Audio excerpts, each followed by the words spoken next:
জাতীয়তাবাদী ছাত্রদল ঢাকা মহানগর উত্তরের ঐতিহ্যবাহী তেজগাঁও থানা ছাত্রদল তেজগাঁও থানার অন্তর্গত ঐতিহ্যবাহী 25 নম্বর ওয়ার্ড ছাত্রদলের কর্মী সভা। আজ ছাত্রদলের কর্মী সভা এটি একটি কর্মী সভা না, এটি একটি অঙ্গীকার। আর সেই অঙ্গীকারটি হল বাংলাদেশের মানুষের সার্বভৌমত্ব ফিরিয়ে দেওয়ার দীর্ঘদিনের লড়াই।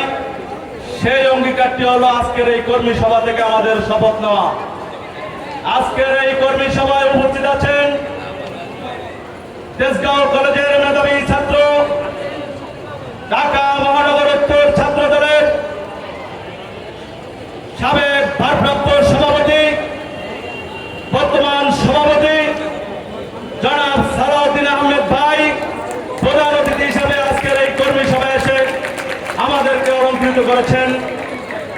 আরো উপস্থিত আছেন আমি যে বিদ্যাপীঠ থেকে পড়াশোনা করেছি, সরকারি তিতুমির কলেজের ছাত্র দলের সাবেক ভারপ্রাপ্ত সভাপতি, ঢাকা মহানগর উত্তর ছাত্র দলের সংগ্রামী সাধারণ সম্পাদক জনাব মাহফুজুর রহমান লিপকন।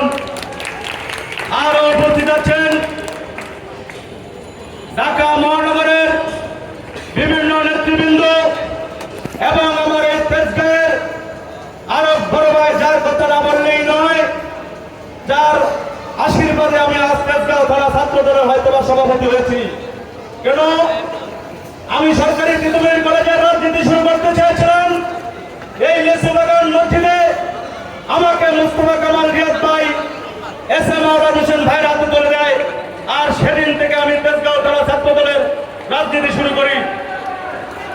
সেই মুস্তফা কামাল রিয়াদ ভাইয়ের প্রতি আমার শ্রদ্ধা এখনো রয়েছে। আরো উপস্থিত আছেন আজকের এই প্রোগ্রামের সবচেয়ে পরিশ্রমী ছাত্র নেতা, তেজগাঁও থানা ছাত্র দলের সংগ্রামী সাধারণ সম্পাদক মামুনুল ইসলাম রাজন। আরো উপস্থিত আছেন তেজগাঁও থানা ছাত্র দলের বিপ্লবী সাংগঠনিক সম্পাদক আলী ইউসুফ পারভী এবং যুগ্ম সম্পাদক কবি রকি, সাইফুল এবং অমিশ।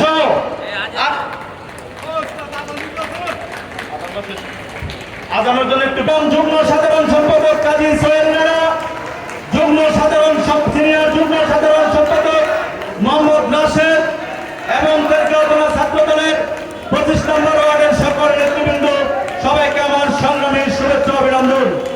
প্রিয় সাথী ও বন্ধুগণ, বক্তব্য দিয়েছেন আমার ইতিপূর্বে বিশেষ অতিথিবৃন্দ এবং চূড়ান্ত বক্তব্য দিলেন ঢাকা মহানগর উত্তর ছাত্র দলের সংগ্রামী সভাপতি সালাউদ্দিন আহমেদ ভাই। আজকে আমাদেরকে দিক নির্দেশনামূলক বক্তব্য দেবেন। স্লোগান থামা, স্লোগান থামা।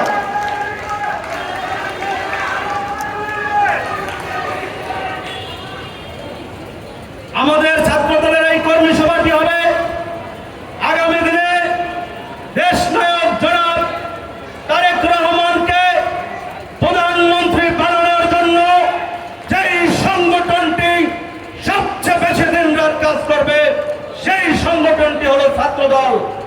আর দেশ নেত্রী বেগম খালেদা জিয়াকে 1990 সালে স্বৈরাচার বিরোধী এরশাদ আন্দোলনের সময় ছাত্র দল সবচেয়ে বেশি অগ্রণী ভূমিকা পালন করেছিল। ইনশাআল্লাহ আগামী দিনে তারেক রহমানের যে মেসেজটি হবে, তারুণ্যের প্রথম ভোট ডানার শীষের জন্য। আর সেই ভোটের জন্য আমরা প্রতিটি মানুষের দরজায় যাব, ঘরে যাব এবং মানুষকে বলবো, আপনাদের দেশ রক্ষায়, সার্বভৌমত্ব রক্ষায়, এদেশের মানুষের জানমালের রক্ষায় আগামী দিনে যেই দলটি আপনাদের দায়িত্ব নেবে, সেই দলটির নাম হল বাংলাদেশ জাতীয়তাবাদী দল বিএনপি। আর সেই জাতীয়তাবাদী দল বিএনপির অগ্রণী ভূমিকা পালন করবে বাংলাদেশ জাতীয়তাবাদী ছাত্র দল। বাংলাদেশ জাতীয়তাবাদী ছাত্র দল এমন একটি সংগঠন, যেই সংগঠনটির ইতিহাস শুরু হয় রক্ত আর লাশের থেকে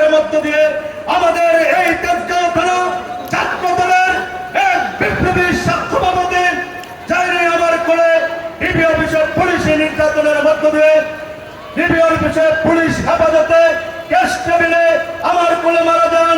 তার স্মরণে শ্রদ্ধাভাজন জনাব জাকির হোসেন মিলন ভাই এবং আরেক বড় ভাই সুমন ভাই সহ যাকে দীর্ঘদিন ধরে গুম করে রাখা হয়েছে, এখনো পর্যন্ত তার পরিবার হদিস পায় নাই। কারণ আমরা দীর্ঘ সময় ছাত্রদল এমন একটি সংগঠন, যেই সংগঠনটি শেখ হাসিনার রক্ত চক্রের বিরুদ্ধে, শেখ হাসিনার চোখে চোখ রেখে, বেশিবাদের চোখে আগুন রেখে যেই সংগঠনটি সবচেয়ে বেশি রাজপথে ছিল এবং জুলাই আন্দোলনে যেই সংগঠনটি সবচেয়ে বেশি রাজপথে ছিল, সেই সংগঠনটি হলো বাংলাদেশ জাতীয়তাবাদী ছাত্রদল। বাংলাদেশ জাতীয়তাবাদী ছাত্রদল জানে কিভাবে এদেশের মানুষের সার্বভৌমত্ব জানমাল রক্ষা করতে হয়, প্রিয় মাতৃভূমিকে কিভাবে সামনের দিকে এগিয়ে নিতে হয়, সেই জন্য জাতীয়তাবাদী ছাত্রদল সবসময় কাজ করছে। আমরা ইতিমধ্যে দেখতে পাচ্ছি বাংলাদেশের একটি নামদারি ইসলামী সংগঠন, সেই সংগঠনটির নাম হলো জামায়াত ইসলামী। সেই সংগঠনটি বিএনপির ঘাড়ে ভর করে দীর্ঘদিন বিভিন্ন মন্ত্রণালয় সহ সকল কিছু দখল করে নিয়েছিল। আর সেই জামাত ইসলামের একটি সংগঠন আছে, সেই সংগঠনের ইসলামী ছাত্র শিবির। আসলে তাদের নাম ইসলামী ছাত্র শিবির, কিন্তু তাদের কার্যক্রমে দেখি ওই ঢাকা বিশ্ববিদ্যালয়ের বিভিন্ন মেয়েরা বিভিন্ন সময়ে তারা ইসলামী সংগঠনের বিভিন্ন সময় বিভিন্ন রকম অপকারবদ্ধ কার্যক্রম করে সামাজিক যোগাযোগে মিথ্যা অপবাদ দেয়। কারণ তারা জানে তারা দীর্ঘদিন হাসিনার বিরুদ্ধে আসলে রাজপথে তারা ছিল না। এই জন্য তারা সামাজিক যোগাযোগ মাধ্যমকে হাতিয়ার বানিয়ে এই জামাত শিবির গুপ্ত বাহিনী, এখন আমরা জামাত শিবির বলতে বুঝি ছাত্রলীগ, জামাত শিবির বলতে আমরা বুঝি ছাত্রলীগ।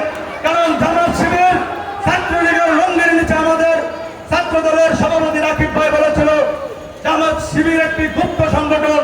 কারণ এই শিবিরের কাজ হলো গুপ্তভাবে সাংগঠনিক কার্যক্রম করা। আমরা বিগত দিনে এই ইসলামী ছাত্র শিবিরকে রাজপথে দেখি নাই। ইসলামী ছাত্র শিবির একটি গুপ্ত সংগঠন, তাদের কার্যক্রম শুধু অনলাইনে। যারা অনলাইনে যে কার্যক্রম চালায় সেখানে তাদের আইডির নাম কি, ওই স্বদেশ বাংলাদেশ অমুক তমুক নাম দিয়ে তারা বিভিন্ন রকম বট আইডি চালায়। কারণ আসলে এদের সামাজিক যোগাযোগের সাহস নাই, নিজের পরিচয় দিয়ে সামাজিক যোগাযোগ মাধ্যমে একটি কমেন্ট করার পর্যন্ত সাহস শিবিরের নাই। কারণ এটাই গুপ্ত রাজনীতির তাদের ইতিহাস। জামাত শিবির আমরা ইতিমধ্যে দেখতে পাচ্ছি বিভিন্ন গণমাধ্যমে তাদের ইসলামী সংগঠন থেকে, তাদের দলীয় প্রতীক থেকে যে ইসলাম আকিমউদ্দিন যে লোগোটিতে লেখা ছিল সেটি তারা ইতিমধ্যে সরাই ফেলছে। কারণ তারা এখন নতুন রাজনীতি শুরু করবে। আকিমউদ্দিন এই শব্দটি সরিয়ে দেওয়া মানে জামাত ইসলাম আগামী দিনে ইসলামী রাজনীতি যে বাংলাদেশের মানুষের সেন্টিমেন্ট নিয়ে খেলবে সেটা পারবে না। কারণ